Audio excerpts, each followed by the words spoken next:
ગુજરાત પ્રદેશ કોંગ્રેસ સમિતિ દ્વારા લોકશાહી બચાવવા જનતાના સંવિધાનિક અધિકારોની રક્ષા માટે લડાઈમાં ગુજરાતના નાગરિકો અને જાગૃત નાગરિકોને જોડાવા આહવાન કરાયું હતું।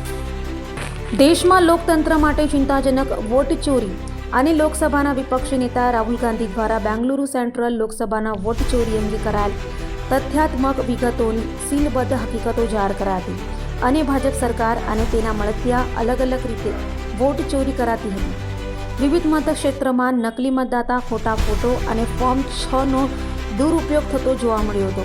દેશ સમક્ષ આ તમામ વોટ ચોરીનો મુદ્દે મુકાયો હતો અને ચૂંટણી પંચની બંધારણીય જવાબદારી બને છે કે નિષ્પક્ષ રીતે ચૂંટણી થાય, સાથે વિપક્ષના નેતા ચૂંટણી પંચને સવાલ કરે અને ચૂંટણી પંચ જવાબ આપવાને બદલે ભાજપ જવાબ આપે છે, જેથી વોટ ચોરીને લઈ હવે લોકશાહી બચાવવા જનતાના સંવિધાનિક અધિકારોની રક્ષા માટે લડાઈમાં ગુજરાતના નાગરિકો અને જાગૃત નાગરિકો જોડાય તેવી માંગ કોંગ્રેસ દ્વારા કરાઈ હતી।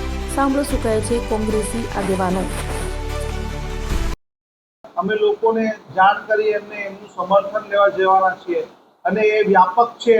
અમે બૂથ સુધી અને પેજ પ્રમુખ સુધી, ઘર સુધી અમે લોકો પાસે જશું અને સાઈન લેવાના છીએ। તો આ સહી ઝુંબેશની અંદર આ કાર્યક્રમના અનુરૂપ આજની આ પ્રેસ કોન્ફરન્સ છે અને સુરત શહેરની અંદર આપ સૌ આ અમારી વાત જન સુધી પહોંચાડશો, જેના કારણે અમે લોકો સુધી અમારી આ મુવમેન્ટ સહી ઝુંબેશ પહોંચાડીશું એ અપેક્ષા સાથે હું આપને આ વિનંતી કરું છું અને આ બાબતની આ પ્રેસ વાર્તાની વિસ્તારપૂર્વક માહિતી અમારા ગુજરાત પ્રદેશ કોંગ્રેસના પ્રવક્તા શ્રી દશરથભાઈ દેસાઈ આપશે।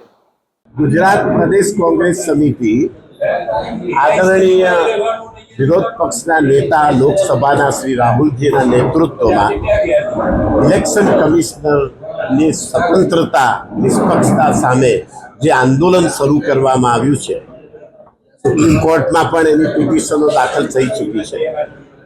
તો પ્રદેશ સમિતિ તરફથી સુરત શહેર કોંગ્રેસ અને સુરત જિલ્લા કોંગ્રેસમાં તમામ કાર્યકર્તાઓ આમ જનતા સમક્ષ ઇલેક્શન કમિશન સામે સહી ઝુંબેશ કરશે અને આ સહી ઝુંબેશ સંગઠન તરફથી કરવામાં આવશે અને આ સહી ઝુંબેશ ઇલેક્શન કમિશનરની સામે કરવામાં આવશે, કારણ કે સૌથી મોટો છેલ્લા 2 વર્ષથી ઇલેક્શન કમિશનની નિષ્પક્ષતા અને સ્વતંત્રતા સામે ભયંકર પ્રહાર થયો છે અને ભારતીય જનતા પાર્ટીની ભારત સરકાર ઇલેક્શન કમિશનને પોતાના ગુલામની જેમ કાર્ય લઈ રહી છે।